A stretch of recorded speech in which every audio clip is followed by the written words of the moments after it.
Hey, what's going on, guys?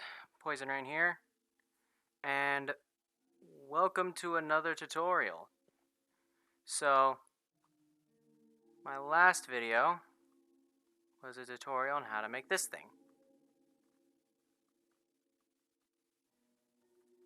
The problem with this thing is you can't make it as big as you want, which made me sad.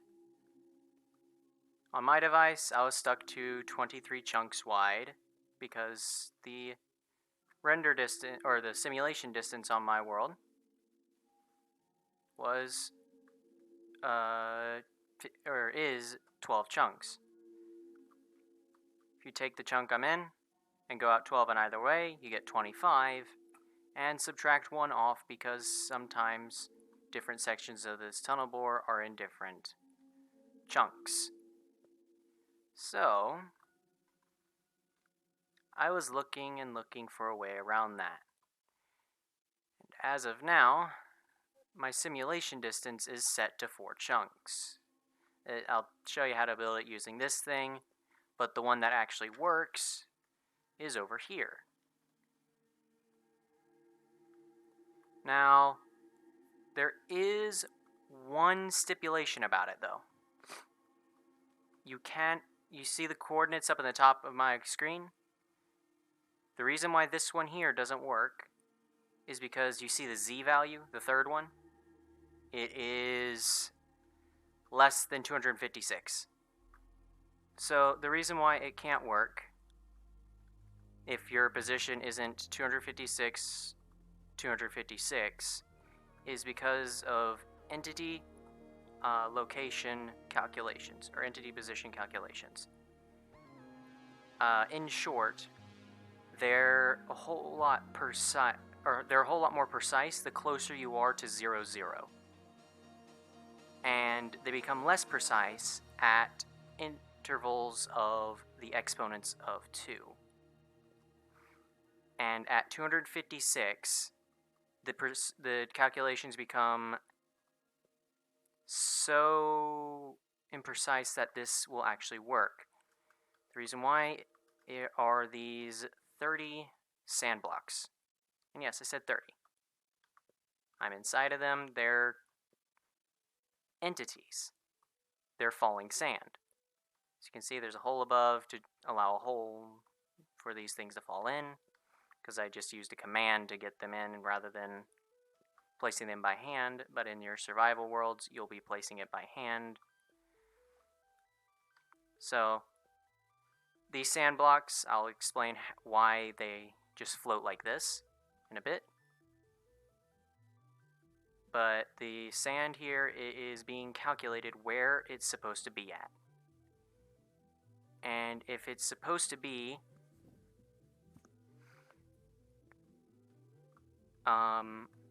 just a little too far forward, when this gets pushed forward, it will clip through, be right here, fall down here, and no longer work in the machine if the calculations are too precise.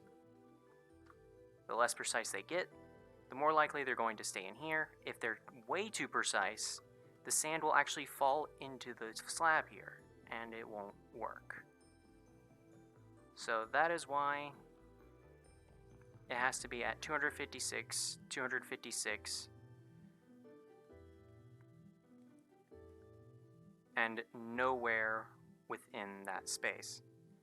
Which is why, along the chunk border of 256 here, I built the flying machine, the TNT tunnel board. And this version of it is capable of running on realms as long as the realm is powerful enough, or servers, again, as long as the server is powerful enough, because it works with a simulation distance of 4. This entire drive through the cave, or through the wall, was done with simulation distance 4. I did not use my normal sim distance 12 to just set this up easy. I made sure it was done right, and I made sure it worked.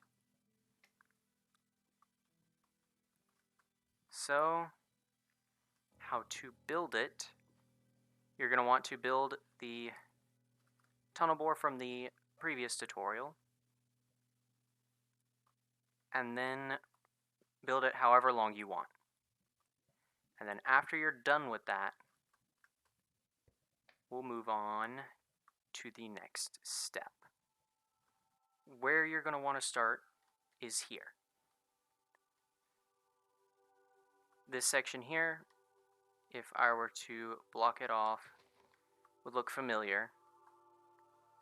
It is one of the last things that I built on in the tutorial before for the regular expandable, semi-auto, and auto mode. So you're going to want to build off a honey block out this way, then that way, then 3 more this way. At the end, you're going to want to put a piston facing out, and then redstone block, honey, observer, piston, and you're going to chain that out until you reach the end of your flying or your tunnel bore. Then after that, we're going to want to get a way to pull the slime chaining. So you're going to want to pull out from the second chain here after this weird section here. You're going to want to pull out on the 3rd block. Cat!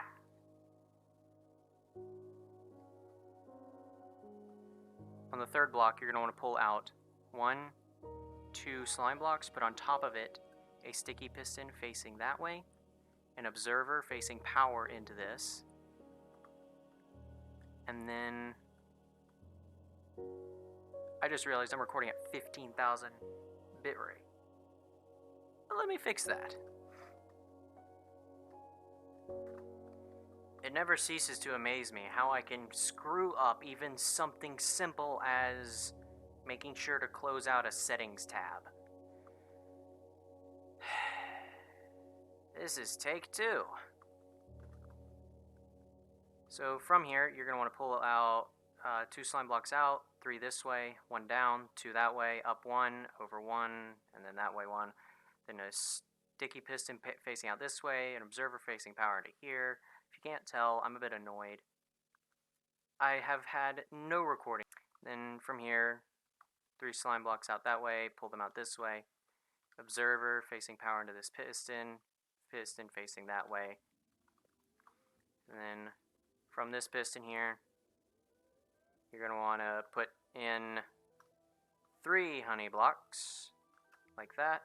Observer facing power into the sticky piston, a block down there, and the sticky piston facing out this way. And then you're going to want to chain it down with slime blocks instead of honey. They're exactly like these, except without these 3 items here. So for the thing that's right here, you're going to need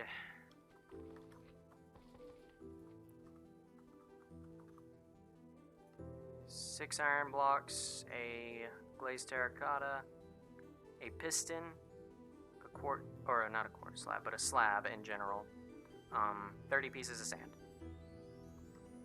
So off of this thing, you're going to want to build here and here, there and there, and like that. Piston facing up here, slab right there,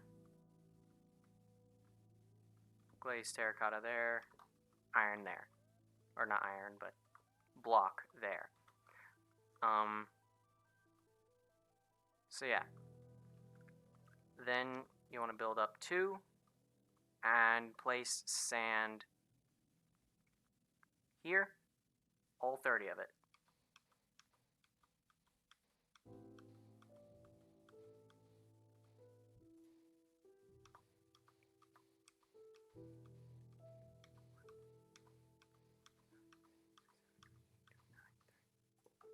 30 pieces of sand there.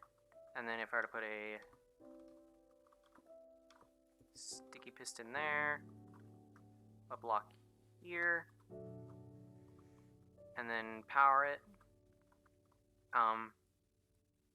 This here, if this thing gets screwed up a bit, you'll see exactly why you have to build it outside of the 256 blocks away from 0, 0. You have to build it farther than that in both directions. But just make sure that you're at least 512 blocks away from spawn, whether it's diagonally or out that way.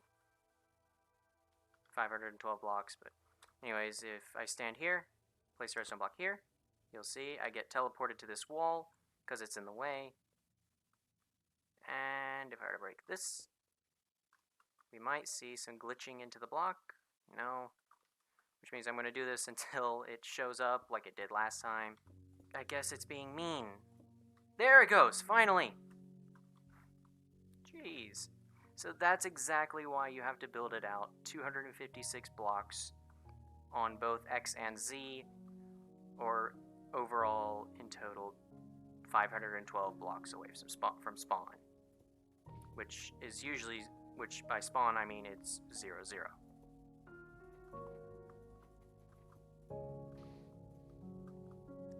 So what happens there is that since the sand falls through the slab, it's no longer usable for teleportation through sand pushing, which is why this machine here does not work. Once you place your 30 sand, easiest way for you to figure out where the next place is to place a sticky piston. I know this one's going to break. But you place a sticky piston here, place a redstone block, you get pushed, and yeah, as I said, it got broken. But you'll get pushed out, you'll be standing in the center of one of these extensions, which will be these two blocks here. You'll place on this one an observer facing out, piston pushing out this way, observer facing into the piston, piston pushing out this way, and then you'll build this, which is the L and the, you get the point. And then you'll do that over and over again, all the way to the end. This first one here is different. You cannot place it back this way because you'll drag this piston with it. So instead you put it up top and you work with it from here. Or, yeah, it's pretty consistent around here. It seems to be certain chunks as well, like, as you saw in this one here, it didn't want to work. But when I moved it here, it did work. Or, well, the breaking of it worked. So I should say that backwards, but I'm not going to repeat myself. Then at the end, you're going to want to place out this way an observer facing into a piston, not there, but there, with the honey block, or yeah, honey or slime right here, and then your blocks for the final section, and then I'm trying to think here. There's something I'm forgetting. Yeah, this can be placed when there are less than 2 chunks of stuff, the tunnel bore left. So like this thing here, it's placed in this chunk, you'll land here, or here I guess, you'll land here, and if there was tunnel bore going all the way to here, that would be the perfect spot. If there was tunnel bore going further, I would have to build out more. But yeah. Go away. But just to show that it works,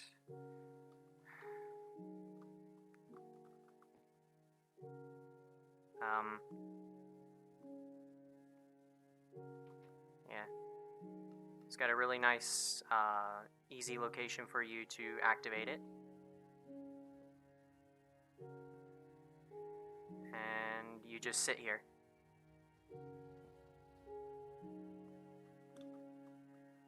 And as I said, from here, you get an easy you have an easy location to activate it. How you're gonna want to stand, where you're gonna want to stand, I'm actually glad I have to re-record because I didn't say in the last one where you had to stand. You can't be here, you're too far out. You have to be in contact with the sand, which means past the halfway point on the block. So here is fine. Here is fine, because I believe I'm on halfway. Yeah. But here it is not. You will not get pushed. You have to be in contact with the sand. Before you run it for the first time, make a copy world. Do not run these things without, like, duplicate worlds or backups or anything like that. You will regret it if it starts blowing up all the way down because you messed up the timings, or you placed or you forgot an observer. It's depressing, trust me.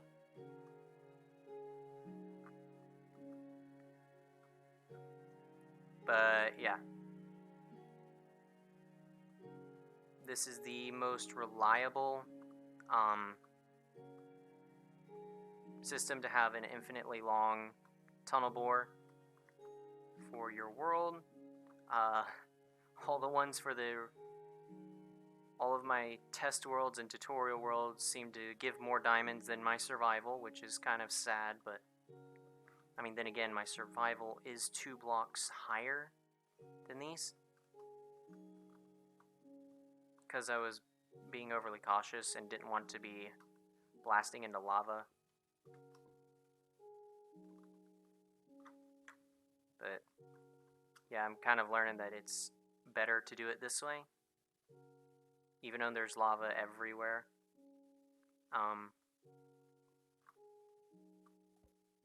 It is better to have it with the dispensers at Y16 or 15? 15.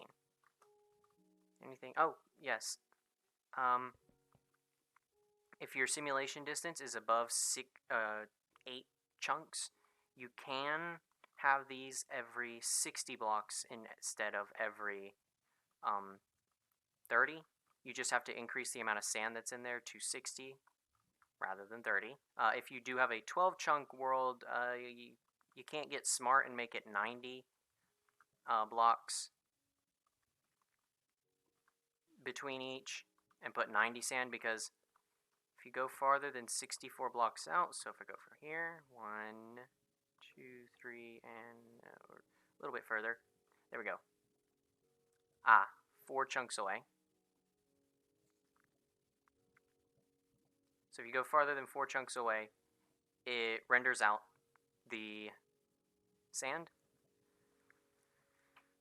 So then, shut up. It'll render out, and so when it gets pushed forward, the calculations just straight up don't occur for its movement.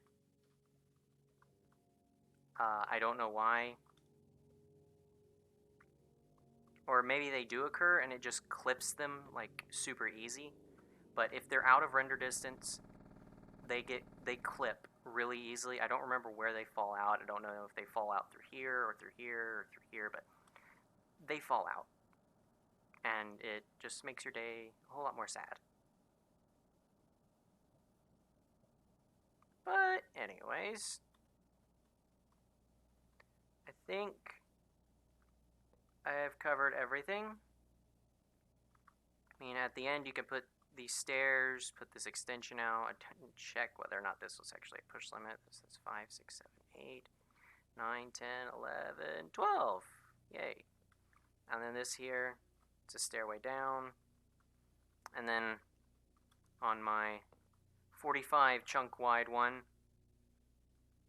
which I'll have for my outro again,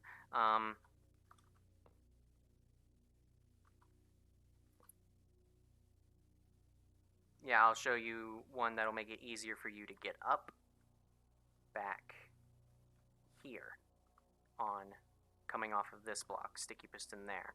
So 3 things I missed. I thought I had everything, but the first one is I told you there was a stairway up. This over here, you can see where it starts to actually have like a walkway. This here got slash filled because I screwed up the machine. Or no, because my game crashed and it corrupted the machine. It corrupted the machine and it was, everything was everywhere. And I had to fix it all, and then since it was moved forward, I needed more space. So all this got cleared out. But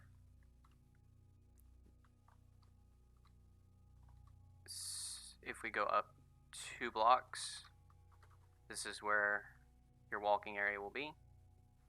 You'll be able to jump onto this, jump on this, jump up here, and then walk over this way. And then you'll be ready to launch it again. And then how to build it: glazed terracotta here, stairs pointing to that. Then you're going to need 5 slime blocks. 1, 2, 3, 4, 5. I am going to get rid of this chunk border system on this world. It's harder to see what blocks are behind. So yeah, next episode that I'm in this world, it will be gone. So woohoo. And then on the bottom of this one, there's a trapdoor. There's a trapdoor here, then place here a trapdoor, then open it. Sorry. And then here's a stair and there's a stair. This one was really hard to design because of these observers. I didn't really want to mess with them. Kind of just wanted to leave them the same. And I did.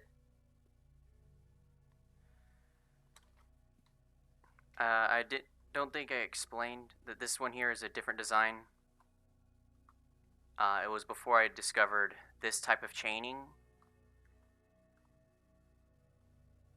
I wasn't the first to discover it, but I always figure things out on my own. There's very little in my redstone knowledge that I didn't find out just from my own testing. But yeah, so that's why this is a bit different. Another thing is that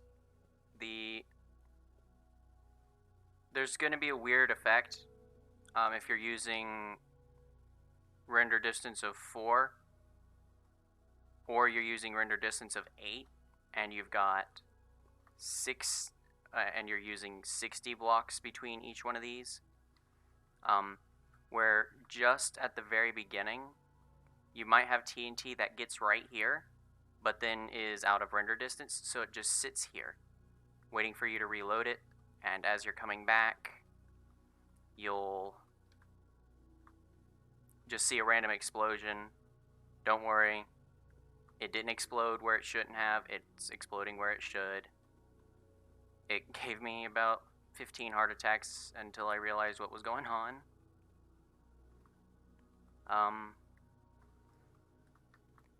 So that one more thing is how these things work.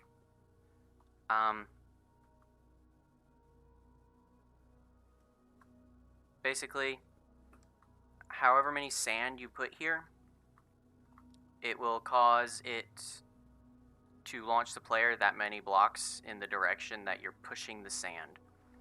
So why does it behave like this? So basically, the sand here, due to a glitch with the pistons, is allowed to rest on this without turning back into a block or breaking. I don't know why. It's something that just deals with pistons. It doesn't work with sticky pistons. So I don't know what is the reason behind it. All I know is it happens. So basically, when the sand gets pushed, or the gravity block gets pushed, you as the player get pushed that many blocks. And the sand here gets pushed out in a line. And that's why you get pushed, because there's now a line of gravity blocks. But then the game, the next calculation, re-registers that there's a block in the way. So it will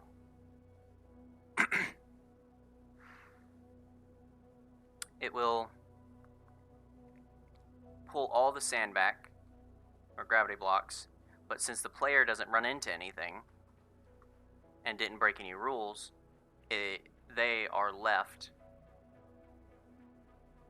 teleported in the direction that is pushed. And I do mean teleported. There were tests done, and it had like these sand pushers here pushing a creeper from side to side over a flame. And if it was getting pushed and it was being registered as moving, the flame would have caught it on fire. But it's actually teleporting it. You can use it to teleport entities. It's not just players.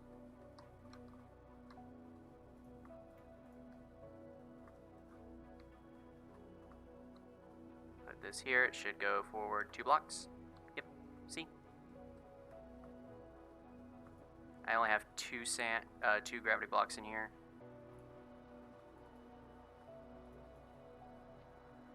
But yeah, that's how those things work.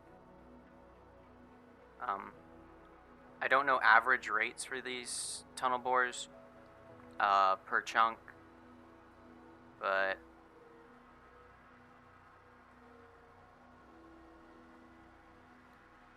I guess depending on how long you build it will change how long it takes you to mine across and get all the resources you want. But as for rates, you guys can do some testing. I'll probably be doing some testing eventually whenever I feel like it. And yeah. So there's one more thing just before the outro, but before that, I do want to give you guys sort of a choice on what my next video will be. So all 3 I plan to do, but leave down in the comments what you want me to do first. So the first one is, well, no, there's 4 videos, sorry. First one is a fresh survival start, where my goal isn't like redstone, but like it's more of a creative building type world. So yeah, then there's this 4x speed tunnel bore. It will be tileable, but it's just it's not complete. I do have a few worries about it before I actually run it for the first time. But right now things are looking promising.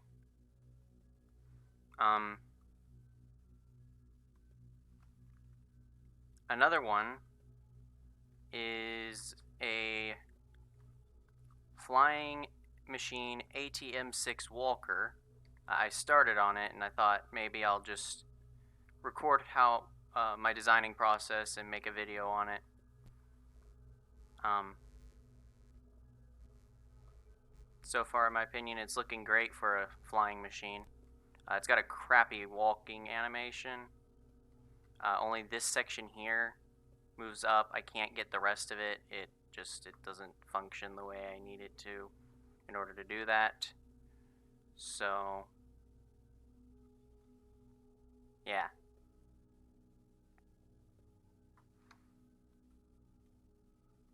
And then the last video is a way to transfer structures between worlds using the structure block. So yeah, leave down in the comments what you would like to see me do. I didn't explain hazards that you'll come across during the last video. So,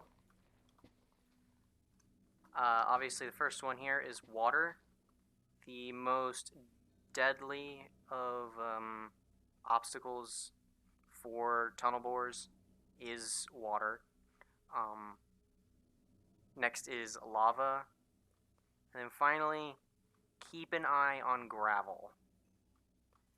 If this goes way too high up, I actually have had it happen before, where I lost a tunnel bore. It was the very one that dug out this hole, because I find tunnel bores much funner than commands, but they're slower. So, yeah. It was actually somewhere around here. It was early on. It'll be here it is. This is it. The thing that blew up my daggum tunnel board. Made me mad. But yeah.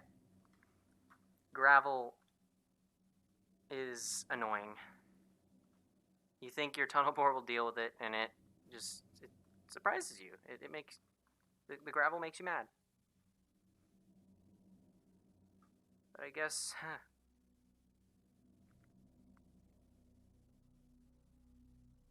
guess I'll send off again. Now that the piston's out of the way.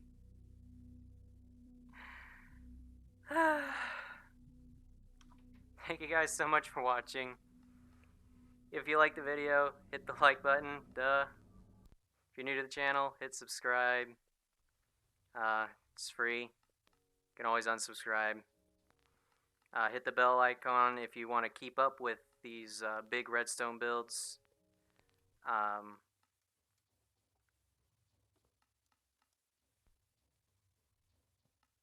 Guess I'll see you guys in the next one, and have a nice day.